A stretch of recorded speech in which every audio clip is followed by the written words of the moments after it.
আগরতলা পৌর নিগমের 11 নম্বর ওয়ার্ডের অন্তর্গত উদ্যান অভয়নগর যে বাজার তার লেকের যে সংস্কার এবং আমি বলবো যে এটা সৌন্দর্যায়ন করার জন্য অমৃত 2.0 যে আওতায় এটা 3,75 লক্ষ টাকা পেয়ে এই কাজটা শুরু হয়েছে।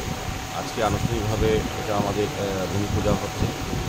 গত 8ই জুলাই মাননীয় মুখ্যমন্ত্রী পরিচালিত মানুষে আনুষ্ঠানিকভাবে 3টি পুকুরকে অমৃত 3টি পুকুরকে একটা হচ্ছে শিববাড়ি এবং অভয়নগর বাজার লেক বাজার এবং আমাদের ইউনিয়ন হাসপাতালের সামনে যে লেকটা আছে এটা সৌন্দর্যের জন্য জন্য 3টি প্রজেক্টের ওপেন করে আজকে আনুষ্ঠানিকভাবে অভয়নগর বাজার লেকের যে পুকুরটা যেটা দীর্ঘদিন ধরে সরকারভাবে পরিত্যক্ত অবস্থায় ছিল, এলাকার পরিবেশ দূষণ ছিল এবং এটার এরিয়া অনেক অংশ জায়গা মানুষ বেদখল করেছিল।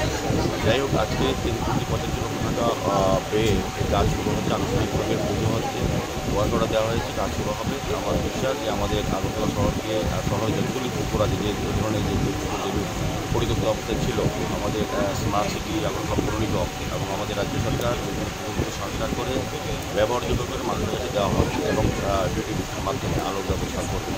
এই হিসাবে অংশ অনুযায়ী 3টি পুকুরকে আমরা হাতে নিয়েছি। 5 কোটি টাকা পেয়ে এই পুকুর হবে অভয়নগর, একটা লেক বাজার যেটা হচ্ছে এখানে অভয়নগর বাজার যে লেকটা এটা হবে, আর একটা হবে যে লেক।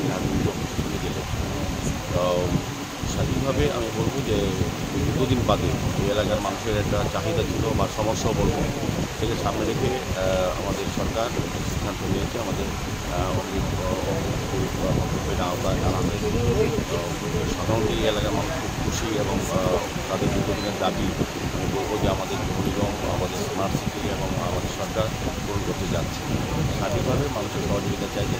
আজকের এই অনুষ্ঠানে আমাদের মধ্যে উপস্থিত আছেন আমাদের যিনি এই ওয়ার্ডে যিনি কর্পোরেটর তথা এমআইসি মেম্বার আমাদের কমিশনার সহ এই এলাকার অনেক পরিজনেরা সুদীজনেরা বা এই এলাকার যারা বসবাস করেন প্রত্যেকে যারা অনেক দিন